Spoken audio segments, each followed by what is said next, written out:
Greg and the Young Drivers Committee. I believe you've managed to get Mike Lipkin to come to South Africa. I just want to give you a brief thing on Mike. In the early days of Nando's, probably had about 3 or 4 restaurants.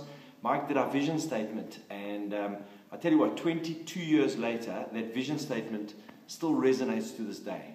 He is a fantastic guy, was a fantastic motivational speaker at the time, and I've lost touch with him, so it's going to be fantastic to reunite with Mike. But I can tell you the guy's got incredible depth, and certainly the work that he did for Nando's was something really special and unique. So I think you guys are in for a huge treat, and I think it's a huge coup to get him because he's fresh. He hasn't been to South Africa for years, I think, and should be bloody interesting. So I'm looking forward to the evening myself. Thanks guys, cheers and enjoy.